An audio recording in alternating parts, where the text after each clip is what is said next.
شہ میں تیرا دیدار ہو جائے، نہ جانے کون سی شہ میں تیرا دیدار ہو جائے۔ غلام مصطفیٰ بن کر میں بک جاؤں مدینے میں، غلام مصطفیٰ بن کر میں بک جاؤں مدینے میں، محمد نام پر سودا سرے بازار ہو جائے، محمد نام پر سودا سرے بازار ہو جائے۔ سنبھل کر پاؤں رکھنا حاجیوں شہر مدینے میں، سنبھل کر پاؤں رکھنا حاجیوں شہر مدینہ میں، کہیں ایسا نہ ہو سارا سفر بیکار ہو جائے۔ فنا اتنا تو ہو جاؤں میں تیری ذات عالی میں، فنا اتنا تو ہو جاؤں میں تیری ذات عالی میں، جو مجھ کو دیکھ لے اس کو تیرا دیدار ہو جائے، جو مجھ کو دیکھ لے اس کو تیرا دیدار ہو جائے۔ نزا کی ہچکیوں میں بھی صدائے مصطفیٰ نکلے، محمد یا محمد کہتے کہتے دم نکل جائے۔ حبیب اس حال سے اب تر بھی حال زار ہو جائے، حبیب اس حال سے اب تر بھی حال زار ہو جائے، جو ہونا ہو سو ہو جائے، جو ہونا ہو سو ہو جائے، مگر دیدار ہو جائے، جو ہونا ہو سو ہو جائے، مگر دیدار ہو جائے۔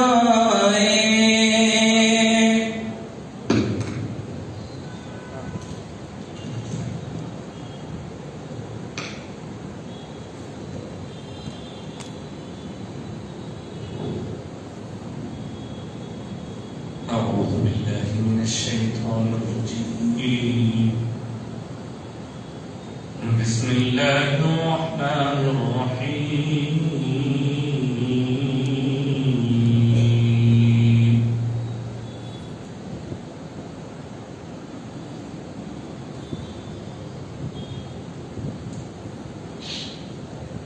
الذين آمنوا به وعزروه ونصروه واتبعوا النور الذي أنزل معه أولئك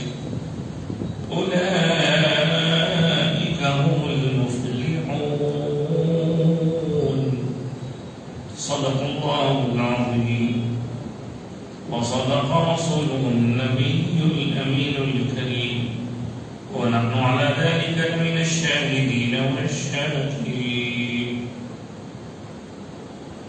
معزز و مکرم حاضرین، قرآن مجید کے سلسلے وار ہر ہفتہ منعقد ہونے والے درس قرآن کریم میں ہم پھر سے الحمدللہ جمع ہیں.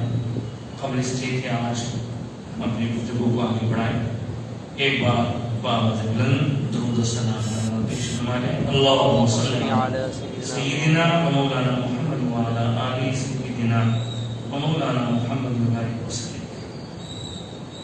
جیسا کہ آپ کی خدمت میں ہم ہر ہفتے کو رکھتے آئے ہیں کہ یہ سورۃ الاعراف کی آیت نمبر 157 ہے، اور جس کو اگر الگ الگ جملوں میں حضور اقدس صلی اللہ علیہ وسلم کی بہترین نعت کہا جائے تو بے جانا ہوگا. چنانچہ اس کے ایک ایک جملے اور ایک ایک لفظ پر ہم نے مختصر روشنی ڈالی. تو کئی ہفتوں سے اس کا بیان چل رہا ہے.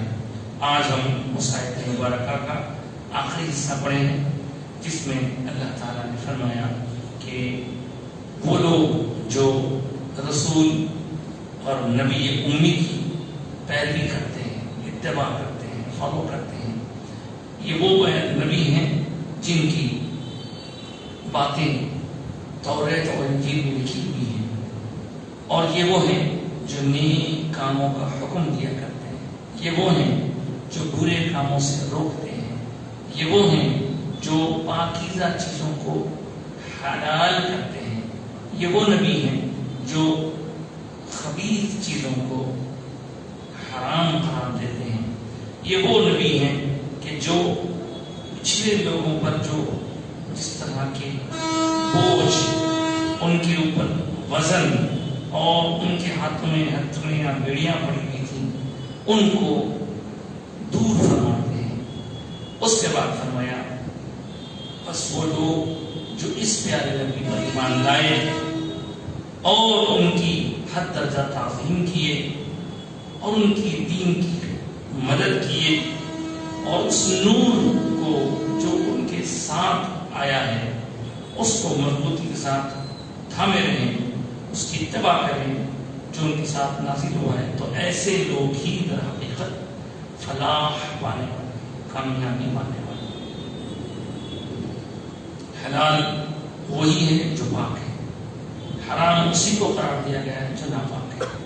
اس لیے کہ ہم ہر چیز کی حقیقت تک نہیں پہنچ سکتے، اور اللہ تعالیٰ نے اپنے حبیب پاک کے ذریعے ہمارے سہولت کی خاطر جو چیزیں ہمارے لیے نقصان ہیں ان کو حرام کر دی، جو چیزیں ہمارے لیے فائدہ مند ہیں ان کو ہمارے لیے حلال کر دیا. اب یہاں ایک بات یہ بھی کہی گئی ہے جو گزشتہ بھی ہم ڈسکس کیے تھے کہ پچھلے امتوں میں جو سختیاں تھیں، اور آپ کو بتاؤں گزشتہ میں نے کچھ کہا تھا کہ پچھلی امتوں میں کسی طرح کوئی اگر کپڑے یا جسم پر گندگی لگ جاتی تو اس کو کاٹ کے پھینک دینے کا حکم تھا. پچھلی امتوں میں لوگ گناہ کرتے تو دوسرے دن ان کے گھروں پر لکھا ہوا رہتا تھا کہ یہ لوگ گناہ گار ہیں.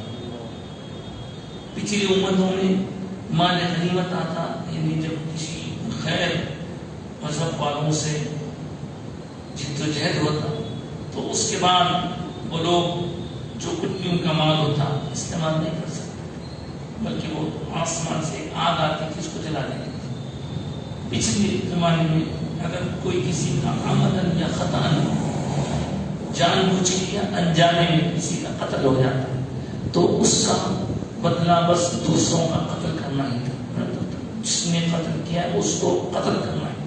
لیکن اس امت میں حضور اکرم صلی اللہ علیہ وسلم کے ارشادات کی روشنی میں یہ بھی کہا گیا کہ اگر کوئی بندہ اس کے بدلے میں خون بہا دے دے، خون بہا یعنی دیت یعنی رینسم منی ہوتا ہے کبھی کبھی ایسا بھی کہ جب کسی طرح کوئی بندہ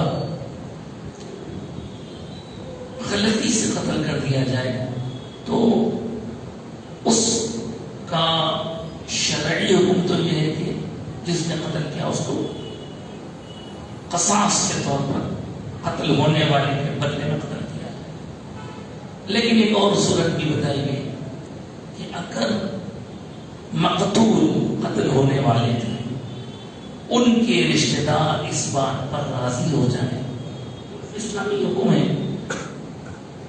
اس بات پر راضی ہو جائیں، تو وہ جس سے انجانے میں قتل ہو گیا ہے ان کو کچھ بھاری رقم جتنی کی وہ طلب کرتے ہیں وہ دے دے، تو پھر اس کا قتل ہونے سے رک جائے گا۔ یہ قصاص کہلاتا ہے۔ تو ایسی چیزیں پہلے زمانے میں نہیں تھی، پہلی امتوں میں نہیں تھی۔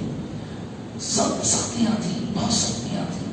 ان ساری سختیوں کو حضور اکرم صلی اللہ علیہ وسلم کی صدقے میں ہمارے لیے آسان کر دیا گیا۔ جیسے کہ میں نے اس سے پہلے بھی کہا کہ گناہ، آج کتنے گناہ ہوتے ہیں لیکن اللہ تعالیٰ اس کو چھپا کر رکھتا ہے۔ پہلے گناہ ہوتے ہیں تو گھروں پہ لکھ دیا جاتا ہے یہ گناہ کا، غیب سے نکال دیا جاتا، اور اس کے ساتھ ساتھ عبادت کا وقت آتا تو مخصوص مقام پر جا کر ہی عبادت کی جا سکتی تھی۔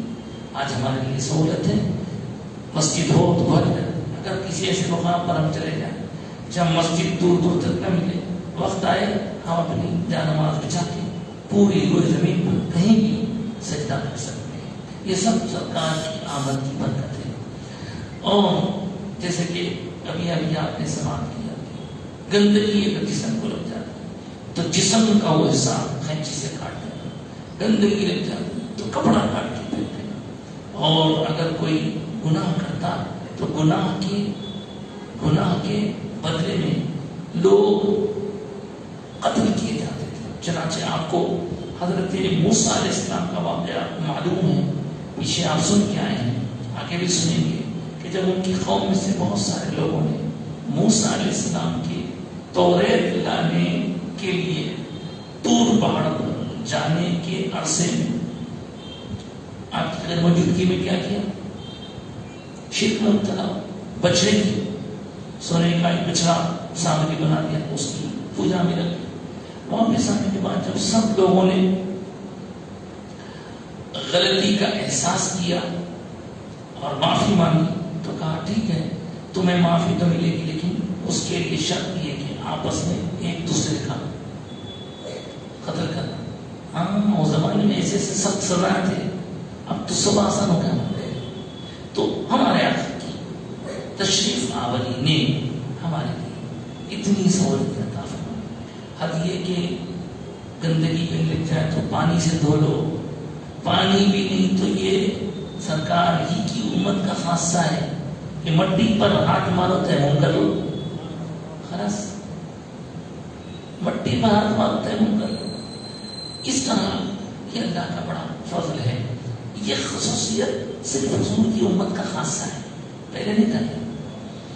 تو پچھلی امتوں کی جو سختیاں تھیں ان سختیوں کو اللہ نے حضور کے ذریعے سے آسانی میں تبدیل فرما دی۔ بات چلیے تیمم کی، تو مجھے یاد آیا کہ ہم بار بار ذہن میں یہ سوچتے ہیں کہ صاحب اگر پانی نہ ہو تو پانی کے بدلے میں مٹی استعمال کر سکتے ہیں۔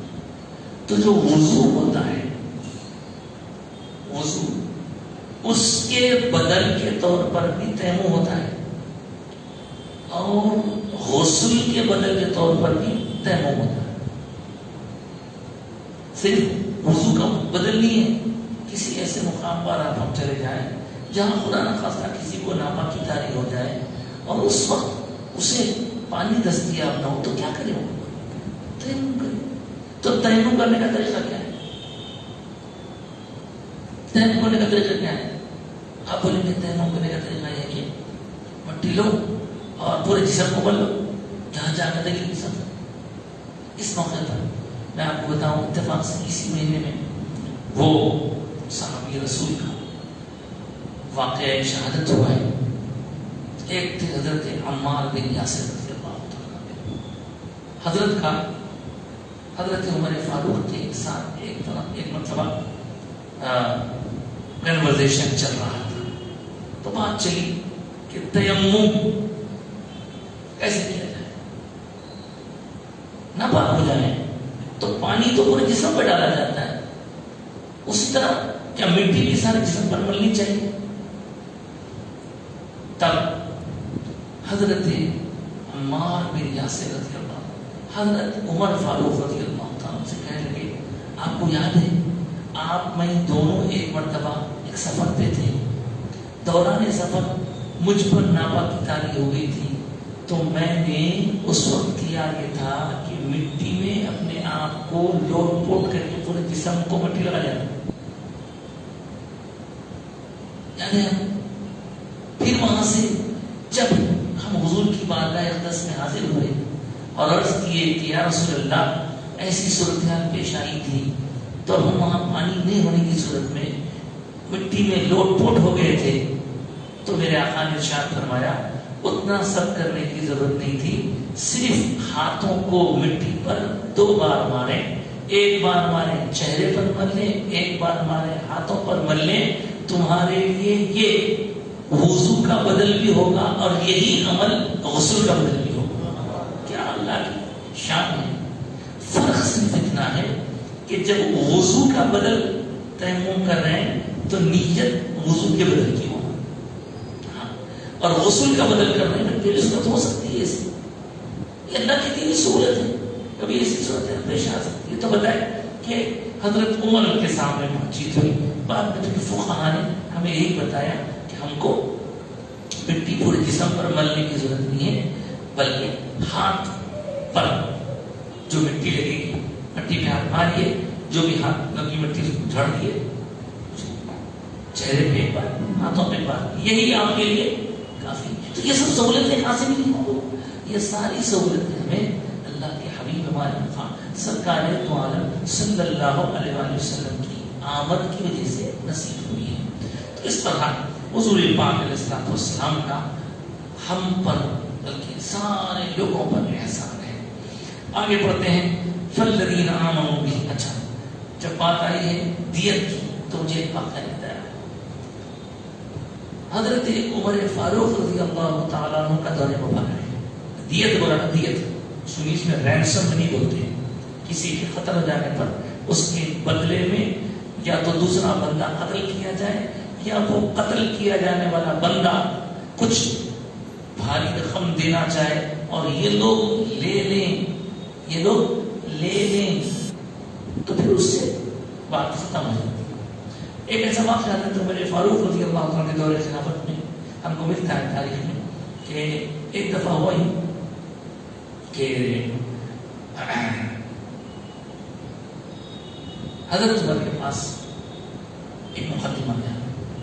مقدمہ یہ آیا کہ 2-3 نوجوان پکڑ کے ایک صاحب کو لے کے لا کے بولے کہ یہ ہمارے باپ کا قاتل ہے، اس کو قتل کیجیے۔ اس سے مجھے کیا ہوا میاں، تم کیوں ان کے والد کو قتل کیے؟ کہنے لگے کہ حضرت میں ان کے والد کو قتل کرنے کی نیت سے نہیں، بلکہ کوئی موذی جانور میری طرف آ رہا تھا تو میں نے اس کو مارنے کے لیے پتھر مارا۔ ان کے والد وہاں سو رہے تھے، جا رہے تھے، ان کو وہاں لگ گیا، ضعیف تھے، خون نکل گیا، اس نے میں جان بوجھ کے نہیں کہا، انجانے ہو گئے مجھ سے بولتے بولے گے کیا کہتے ہیں مقتول جو قتل ہوئے سزائے ان کے بچوں سے مجھے کیا چاہتے ہیں؟ نہیں ہمارے باپ کے قاتل نہیں، وہ قتل ہو ہمارے ساتھ قتل ہوتا ہے۔ صاحب میں جو ہے یہاں آیا تھا مدینے کو پردیس کے آدمی ہوں اور میں یہاں جاؤں گا قتل ہو جاؤں گا، کیسا قتل ہونا ہے؟ قانون تو یہ اب ان کے بارے میں جتنے لوگ اس وقت موجود تھے ان سارے لوگوں نے دیکھا کہ یہ بندہ تو بالغ کا ہے مگر حکم نافذ ہو رہا ہے اس پر۔ اسی دوران اس نے کہا کہ صاحب سچی بات یہ کہ میرے پاس لوگوں کی کچھ امانتیں ہیں، میں گھر جاؤں گا، جا کے وہ امانت جہاں میں دفن کر کے رکھا ہوں وہ امانت نکال کے جس کی ہے اس کو دے دوں گا، جس کی ہے اس کو دے دوں گا اور دے کے واپس آ جاؤں گا۔ تو لوگ کہنے لگے یہ کوئی بات ہے، آپ کو اب ہونا ہے قتل اور آپ بچنے کے لیے بطور بہانہ بول رہے ہیں مجھے وہاں جانا نہیں، صحیح بولو، صحیح بھی آ جاؤں گا۔ تو اس دوران جو اطراف و اناف لوگ کھڑے ہوئے تھے وہ لوگ بھی دیکھ رہے ہیں، حضرت عمر بھی دیکھ رہے ہیں، سب کچھ کر رہے ہیں. تو پھر سوال یہ ہوا کہ ٹھیک ہے آپ اگر نہیں آئے تو آپ یہ کہہ رہے ہیں کہ جا کر آؤں گا، نہیں آئے تو کیا کرنا؟ کوئی آپ کی گارنٹی دینے والا، جیسے آج کل ہوتا ہے نا بھائی، کوئی آپ گاڑی لے رہے تو شیورٹی سے سب ہونا، تو کوئی شیورٹی دینے والا ہے آپ کی کہ اگر آپ نہیں آئے تو آپ کے بدلے میں وہ سزا کا مستحق ہوگا. اللہ کیا کہیں، کیسا زمانہ تھا. آج ہم کیسے زمانے میں وہ بیچارے جو دور اپنا سب صاحب لوگ جو اس وقت موجود تھے، ظاہر ہے بہت سارے صحابہ موجود تھے اور تابعین بھی آ رہے تھے دیکھنے والے. اس دوران ایک صاحب سے کہا انہوں نے ضامن بن رہے. وہ کون تھے؟ تو ایک صحابی تھے، شاید وہ حضرت ابو ذر غفاری رضی اللہ تعالیٰ. آپ بن جاؤ، ٹھیک ہے میں ان کا ضامن بن گیا، میں شیورٹی دے رہا ہوں. انہوں گھر جائیں گے، جا کے اپنی بیوی بچوں کو اطلاع کریں گے اور جو کچھ بھی وہ مال ہے جہاں امانت رکھا ہوا ہے نکال کے جس کا ہے اس کو پہنچانے کا ہے. تب حضرت عمر نے پوچھا دیکھو آپ ان کی ضمانت دے رہے ہیں، اگر وہ نہیں آئے تو ان کے بدلے میں آپ کو قتل ہونا پڑے گا. شیورٹی کا مطلب یہی ہے، میں آپ جا کے کسی سے قرضہ دلائیں بھائی میرے کو آپ کو دے کے دے رہا ہوں، انہوں اگر نہیں دیے تو آپ کو دینا ہے. یہی ہوتا نا شیورٹی میں، انہوں نے نہیں دیے تو آپ کے بینک سے اکاؤنٹ سے جانے کا ہے. اب ایک صاحب جو ہے کار لے رہے ہیں، اب تو خیر آج کل لون لینا بہت آسان ہو گیا، تو ان کو لینا بھی کسی گورنمنٹ سرونٹ کی شیورٹی ہو. تو گورنمنٹ سرونٹ کی کیوں لے رہے ہیں؟ اگر وہ صاحب ہاتھ دے دیے تو گورنمنٹ سرونٹ کی تنخواہ سے کٹتا ہو، یہ ہے تو وہاں پر. تو وہ حضرت ابو ذر غفاری رضی اللہ تعالیٰ بولے ٹھیک ہے منظور ہے، دیکھو معاملہ منظور ہے بھی جاتے ہیں. ظاہر ہے جانے سے پہلے ایک وقت مقرر کریں گے کہ بھائی آپ کو یہ ڈیٹ لائن ہے، آپ کو یہاں سے وہاں جا کے وہاں سے واپس آنے تک اتنا ٹائم لگتا ہے، 8 دن لگتے ہیں، ہم آپ کو 10 دن دیں، سمجھے 10 سے بھی آپ آ جانا اچھی بات. اگر آپ نہیں آئے تو 11 دن انہوں نے اللہ اور چلے گئے.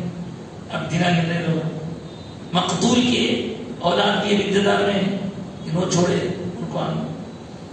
اس دوران جتنا وقت تھا مقرر ختم ہو گیا، واپس وہ بندہ آیا نہیں. اعلان ہو گیا کہ جنہوں نے ضمانت دی تھی، شیورٹی دی تھی، اب انہیں کو اس صاحب کی جگہ قتل کیا جائے گا. اب سب لوگ حیران ہیں کہ بھائی صحابی رسول ہیں، دلیل مقدر صحابی ہیں، کیا کیا جائے کیا کیا جائے. اور بھائی ٹھیک ہے میں دیا زمانہ، اگر بندہ نہیں آیا تو ٹھیک تیار ہو. اب اس دوران سارے لوگ حیران ہیں، دیکھ رہے ہیں اب آتا جواب کوئی نہیں آیا. مجھے دھوکہ دے دیا ہے، دھوکہ دے دیا. اب ان کی تیاری ہوگی قتل کی، جیسے ہوتا نا آج کل قتل کی تیاری ہو رہی ہے، تو سارے لوگ اس منظر کو دیکھنے یا تکلیف محسوس کرنے میں شور اٹھا، ارے آ گیا آ گیا آ گیا آ گیا آ گیا، بھاگ لیتے ہیں. لوگ اس کو دیکھتی نعرے تک بھی بولے آ گیا. موت کے منہ میں جانا ہے، کوئی چیز نہیں روکتی اس کو. ارے جان دو جان بچی تو بس بول کے بھاگ کے چھوڑ نہیں دیا انہیں، بھاگ کے آیا. لوگ آنے کے بعد نعرہ بلند کرے چلو صحابی رسول تو الحمدللہ بچ گئے. حضرت عمر پوچھے کیوں میاں تو زبان دیر کر دیتے تھے. حضرت کو جو ہے اب لوگ جو ضمانت کے طور پر حضرت شہید ہو جاتے تھے. صاحب میں آ رہا تھا، راستے میں مجھ سے تاخیر ہونے کے لیے بھاگ لیتے آؤں. ہو گیا کس طرح ان دونوں کو سامنے رکھے بولے انہوں نہیں آتے تو ہم شہید ہو جاتے تھے. اب یہ بولو حضرت ابو ذر غفاری صاحب، ابو ذر غفاری صاحب سے رحمۃ اللہ علیہ سے سوال ہو، اور سوال سے کرے اس سے پوچھے میاں تم اگر چاہتے تو غیب بھی ہو جا سکتے تھے نا، غیب ہو جا سکتے تھے نا. جان بچائے گئے؟ غائب ہو جا سکتے تھے، تو پھر تم غائب کیوں نہیں ہوئے؟ واہ واہ واہ. بندہ بولا اگر میں غائب ہو جاؤں گا تو دنیا میں یہ مشہور ہو جائے گا، یہ مشہور ہو جائے گا کہ کوئی وعدہ نبھانے والا نہیں رہا. وعدہ نبھانے کا راستے آ، جان جانے مل کر وعدہ نبھانے کا راستے آ. ہائے ہائے ہائے سبحان. انہوں نے بولا اگر میں نہیں آتا تو مسلمانوں پورے لوگ بدنام کرتے تھے، وعدہ نبھانے والا نہیں ہے مسلمان، میں وعدہ نبھانے کے راستے آیا. ان کو پوچھا حضرت اتنا بڑا وعدہ ان سے کرے کیسا؟ کون ہے نہیں آپ کے؟ یہ صاحب کچھ ننیالی دردیالی سسرالی رشتے دار ہے، کوئی بھی نہیں. اتنا بڑا ان سے وعدہ کیسا نہیں دیا؟ جب انہوں نے آپ کے کوئی رشتے دار نہیں ہے تو پھر ان کو آپ شیورٹی کی بنیاد پہ دیے. انہوں کیا بول رہے؟ حضرت بول رہے دیکھو بھائی اتنے 100 لوگوں میں سے بندہ میرے پر بھروسہ کرا تو میں یہ بولا اگر میں اس کی شیورٹی نہیں دیا تو دنیا میں یہ بات مشہور ہو جائے گی کہ ایک مسلمان دوسرے مسلمان پر بھروسہ کر رہا ہے تو بھروسہ ختم ہو گیا. اس بات کو روکنے کے لیے میں اس کو شیورٹی. اب جب دونوں کی یہ بات سنے تو وہ بچے جو بابا کی موت پر ان کو قتل کرانا چاہ رہے تھے تو بولے نہیں اب قتل نہیں ہوگا، بندہ واپس آیا. پھر اس کا بدل دیت، کچھ مال دے، اس کو بولتے دیت پہ واقع یاد ہے کو دیت. تو ایسی دیت دے کے انسان کو بچانے کا پہلے کوئی سسٹم نہیں تھا. یہ سب آقا کائنات کی قدموں کی برکت ہے. تو اس طرح آج ہم نے پچھلی آیت ہی کا کچھ حصہ آج بھی پڑھنے کی ساتھ تھا. اس کے بعد اللہ پاک آخر میں فیصلہ کرتے ہیں، سنا دے رہے کہ جو لوگ ایمان لائے اس نبی پر، اوپر ساری باتیں ہیں نا، وہ اس نبی ایسے ہیں پورے صفت. اس کے بعد فرمائے کہ اب وہ لوگ جو اس پیارے نبی پر ایمان رکھتے ہیں وہ عزرو اور حد درجہ تعظیم کرتے ہیں. صاحب ایک بات یاد رکھو، بات تعظیم بھی چلے نا تو یہ ایسا ٹاپک ہے اس پر تو ایسی کتابیں لکھی ہوئی ہیں. حضرت شیخ الاسلام امام اللہ الفاروقی رحمۃ اللہ تعالی انوار احمدی، اندرا لوگوں کو اردو نہیں آئی پرانی اردو کاتیں پڑھیں گے تو ایسی بہترین باتیں اس کے اندر لکھی ہوئی ہیں. بڑے بڑے اکابرین بزرگان دین، قاضی عیاض کی شفا شریف، اس میں دیکھیے کیسا کیا ہے تعظیم کا. تو یہاں حضور کی حد درجہ تعظیم کرنا، تو یہ حضور کی تعظیم جس قدر اس امت کے لوگ حضور یعنی سرکار کی امت سرکار کی جیسی تعظیم کرتی ہے، ایسی تعظیم کسی اور امت نے کسی اور نبی کی نہیں کی. یہ خصوصیت ہے، یہ ہماری خصوصیت ہے، ہماری پہچان ہے. چنانچہ واقعات تو بہت ہیں، ایک واقعہ پہ اتفاق کرتا ہوں. سن 6 ہجری میں صلح حدیبیہ، ایمان کا حصہ ہے یہ. تعظیم مصطفیٰ ایمان کا حصہ ہے. اگر آپ سرکار کو مانتے ہیں تو تعظیم لازم ہے، اگر تعظیم نہیں کرے تو گئے کام سے. اور حضرت قاضی عیاض رحمۃ اللہ تعالی کی جو کتاب کا نام ہے لیا ابھی الشفا، وہ الشفا چھوٹا نام ہے اس کا، اصل نام الشفا بتعریف حقوق المصطفیٰ ہے اس کا پورا نام. یعنی حضور کے ہم پر حق کیا ہے،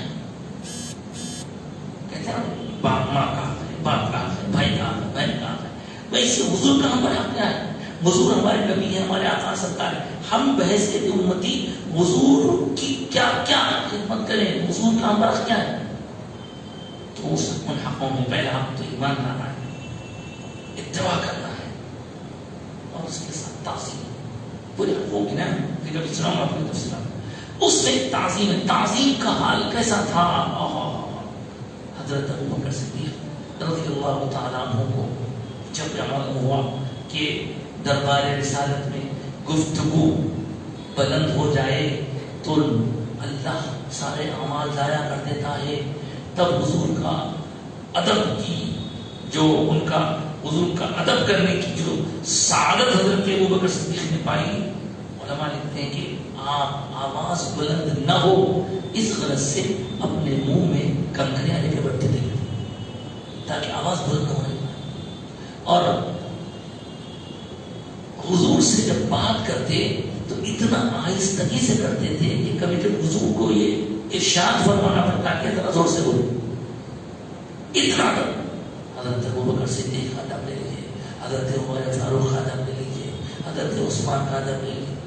ادب پہ اگر بولے تو بہت کچھ بولا جا سکتا. حضرت عمر فاروق رضی اللہ تعالیٰ خود ذات رسالت آپ کا ادب کرتے تھے. آپ کے بارے میں ایک واقعہ آیا کہ آپ سرکار کا کتنا ادب کرتے تھے. کوئی ضرور آپ بے ادبی کرا تو تلوار نہیں کرے, کتنے وقت. لیکن آپ کو حضور کی ظاہری حیات میں ادب کے ساتھ ساتھ ایک واقعہ وہ سناتا ہوں جس میں حضور کی وفات شریف کے بعد میں حضرت عمر کیسا ادب کرتے. مسجد نبوی دور خلافت حضرت عمر کا ہے. حضرت عمر پیچھے نماز پڑھ رہے ہیں. سمجھیے مثال کے طور پر اگر یہ مسجد نبوی تو لیفٹ سائڈ پہ حضور کا روزہ تھا مسجد کی بہت بڑی ہوئی مسجد. تو اس زمانے کی مسجد حساب سے قبلہ ادھر ہے, لیفٹ سائڈ پہ سرکار کا روزہ تھا ہے. حضرت عمر سمجھیے کہاں بیٹھے, یہاں سامنے مسجد میں دو آدمی باتیں کر رہے ہیں. یہاں بیٹھے دو آدمی باتیں کر رہے ہیں, حضرت عمر وہاں بیٹھے. اب وہاں سے ان لوگوں کو جو کچھ میسج دینا ہے وہاں سے حضرت عمر کو پکارنا پڑتا. پکارے وہاں سے وہ بیچ میں بیٹھے ایک صاحب کو کام کرتے گئے.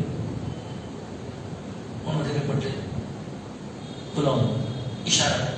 تو یہاں جو بیٹھے تھے وہ صاحب آ کے ان کو بولے بڑا نہیں باہر لائے مسجد کے باہر لیا کے بولے کہاں کے آپ لوگ مدینے کے کہاں کے وہ باہر فنا وہاں کے. اگر تم مدینے کے رہتے تو سزا دیتا تھا, اس لیے سزا دیتا تھا کیونکہ تم جان بوجھ کے غلطی کرتے. کیا غلطی کرتے ہو, کیا برا کام کرے. تو ارشاد فاروق اعظم ہوتا ہے تمہیں معلوم نہیں تم جہاں بیٹھ کے باتیں کر رہے ہو یہ باتیں کرنے کا مقام نہیں. رسول اللہ کو تکلیف پہنچا رہے تو باتیں کر کے حضور کی مسجد ہے یہ ادا. دیکھ رہے ہیں حضرت ام المؤمنین بی بی عائشہ صدیقہ رضی اللہ تعالیٰ عنہ کا روم ہے وہ جہاں سرکار آرام فرما رہے. تو ایک دفعہ کسی نے گھر بنے ہوئے تھے, کسی نے کیلا ٹوٹنے کی کوشش کی. تب حضرت بی بی عائشہ نے فوری حضرت دوسرے گھر میں کیلا ٹھوک رہے تھے فوری آدمی کو بھیجا اس سے کہو کہ کیلا نہ ٹھوکے. کیا وہ حضور کو تکلیف پہنچانا چاہتا ہے؟ تو اس طرح کا ادب, ایسا ادب کسی اور کا نہیں. دنیا میں کسی کا ادب ایسا نہ ہوا نہ ہوگا جیسا ادب سب کا. یہ اس امت کی خاصیت ہے. اور اب تو کافی وقت ہو گیا گھر جانا بھی ہے, لیکن میں آپ کو سناؤں گا انشاءاللہ تعالیٰ چاہتا ہوں آنے والے ہفتے کو کہ مسجد نبوی کی تعمیر کے دوران ترکیوں نے جس ادب کا مظاہرہ کیا ہے وہ ایک الگ داستان ہے انشاءاللہ. تو بھائی ادب ہمارے ایمان کا تقاضا ہے اور ادب کے بغیر کچھ بھی حاصل ہو سکتا انشاءاللہ. اسی ٹاپک پر آگے عرض کیا جائے گا. آج کی گفتگو یہی روکتے ہیں اور آج کی حدیث پاک سماعت کر لیں. آج کی حدیث مسلم شریف کی ہے. عن ابی ہریرہ رضی اللہ تعالی عنہ ان رسول اللہ صلی اللہ علیہ وسلم قال من دعا الى هدى كان له من الاجر مثل اجور من تبعه لا ينقص ذلك اجورهم شيئا ومن دعا الى ضلالة كان عليه من الاثم مثل آثام من تبعه لا ينقص ذلك من آثامهم شيئا. تو كما قال صلی اللہ علیہ وسلم. دیکھیے حضور کا ارشاد ہے. حضرت ابو ہریرہ رضی اللہ عنہ کے راوی ہیں, مسلم شریف کی روایت ہے, کہتے ہیں کہ جس نے من دعا الی ہدی, جو کوئی ہدایت کی طرف کسی کو دعوت دیا, اچھی بات بتایا, نیک کام کی طرف اس کو بلایا, تو کیا ہوگا؟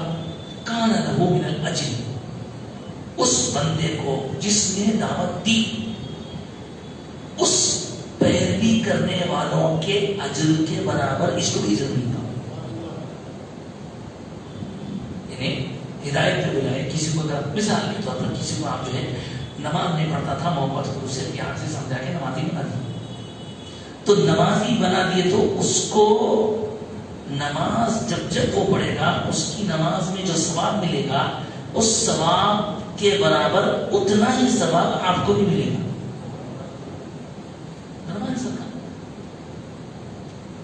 منتبہ. اچھا پھر خاص بات یہ ہے کہ آپ سوچ رہے ہوں کہ بھائی اب ان کو ثواب مل رہا، ان کا ثواب ان کو آ رہا، تو ان کے ثواب میں کچھ کمی ہو جا رہی. نہیں، لا ينقص ذلك من اجورهم شيئا، ان کے اجر میں سے کچھ کمی نہیں ہوگی، اتنا ہی اجر اللہ ان کو عطا فرمائے گا. اس کا الٹا نہیں، جس نے کوئی بری بات کی طرف، گمراہی کی طرف، غلط چیز کی طرف دعوت دی تو اس پر بھی ان پورے غلط کام کرنے والوں کا جتنا بھی بدلہ ہے، گناہ ہے، وہ بوجھ اتنا ہی اس کی پڑے. ایسا ہے کیا؟ پھر اس کے جو بوجھ ہے اس میں کمی نہیں آئے گی. اللہ اکبر. یہاں سے ایک چیز معلوم ہوئی، ہم نیکیاں تو آج کل کم کر رہے ہیں لیکن برائیاں بہت پھیل رہی. مثال کے طور پر اللہ بچائے، ہم موبائل یوز کرتے ہیں، موبائل پر کہیں کوئی گالی گلوچ ہو رہی ہے، آپ اس کو ریکارڈ کر کے آگے بھیجا رہے ہیں. آپ سمجھ رہے ہیں میں خالی انفارم کر رہا ہوں، جی میں آپ کو گالی چلتی رہیں گی، لوگ سنتے رہیں گے اور ان کو جو کچھ بھی گناہ ہوتے رہے گا وہ گناہ آپ کے کھاتے میں بڑھتے رہیں گے. کوئی صاحب ایک گانا گا کے جاتی ہے، کوئی گندی بات کر کے گالیاں دے کر، آج کو دیکھ رہا ہوں گالیاں دے رہے باقاعدہ وہ جتنی پھیلتے رہیں گی جتنا لوگ سنتے رہیں گے. سننا بھی برا ہے، گالی دینا بھی برا ہے. اب خاص طور سے بھائی کوئی جاتے آتے سن لیا جاننے لگا، خاص طور سے ارے کیا گالیاں دیا ابھی سنو میں نے گالیاں. ایک لیڈر صاحب نے کہا، وہ لیڈر صاحب کے بیٹے کس کو فون پہ گالیاں دے رہے ہیں، اب انہوں جو ہے پھیلا رہے سن رہے.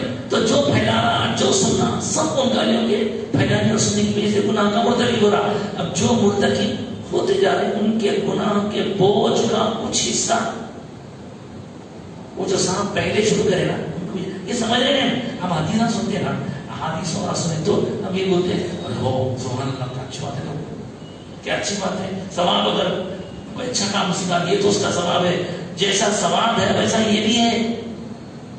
اس لیے آپ اچھی بات آگے پہنچانے کی کوشش کیجیے، نہیں تو خاموش ہے. اس حدیث سے یہی پتہ چلا. بہرحال آج کے حدیث پاک بھی ہوئی اور درمیان میں آپ نے بہت سارے فقہی مسئلے سماعت فرمائے ہیں، لیکن ایک مسئلہ اور سماعت کر لیجیے. فقہی مسئلہ تو کیا ہے؟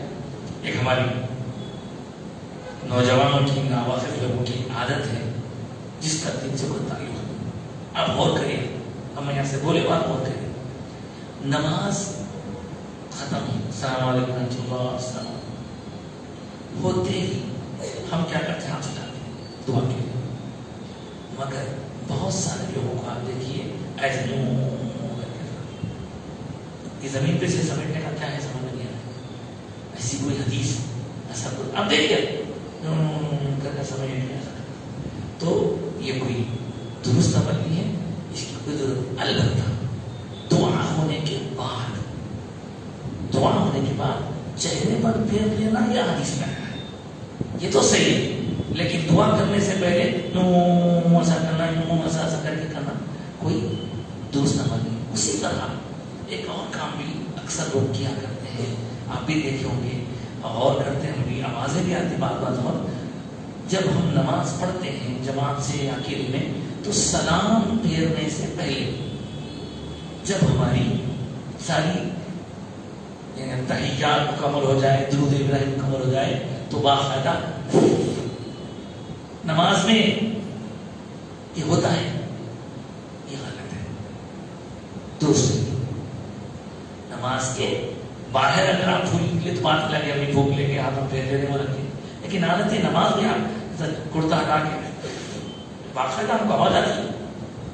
یہ اسی طرح آپ دیکھیے نماز میں حالت قوما سے، قوما مطلب رکوع کے بعد والی حالت، رکوع کے بعد والی جو حالت ہے وہ حالت سے ہم سجدے میں جانا ہے.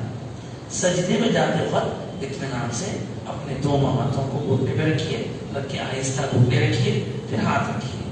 کیا کرتے ہیں لوگ جو مجبور ہیں، ضعیف ہیں، بزرگ ہیں، تکلیف ہے تو بات الگ ہے، لوگ پہلے ہاتھ دیکھ لیتے ہیں.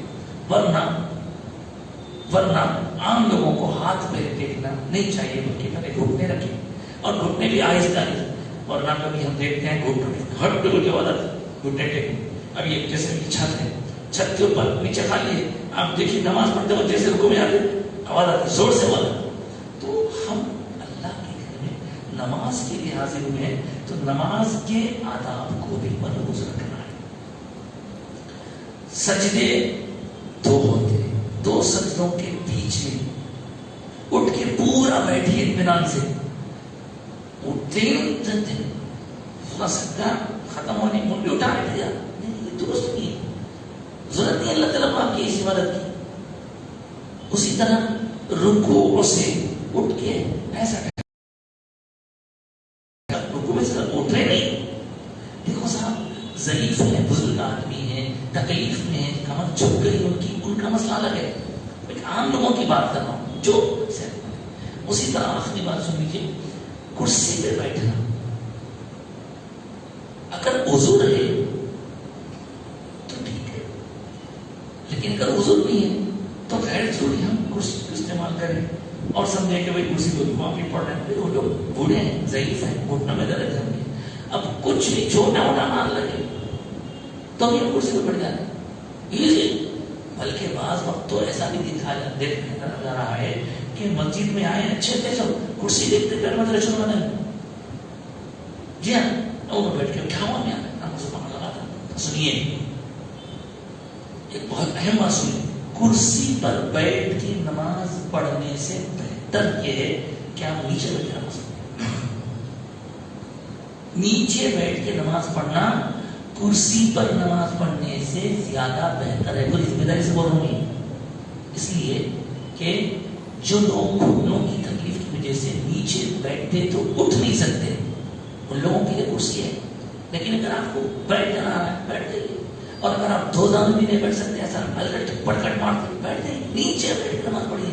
اس سے ہوگا یہ کہ نماز کا ایک اہم رکن سجدہ کر سکیں گے آپ. کرسی پہ رہے تو سجدہ بڑی مجبوری الگ ہے، لیکن ہم دیکھ رہے ہیں کہ بہت سارے لوگ عذر نہ ہونے پر بھی، مجبوری نہ ہونے پر بھی ایسا کر رہے ہیں. اس سے احتیاط کی ضرورت ہے.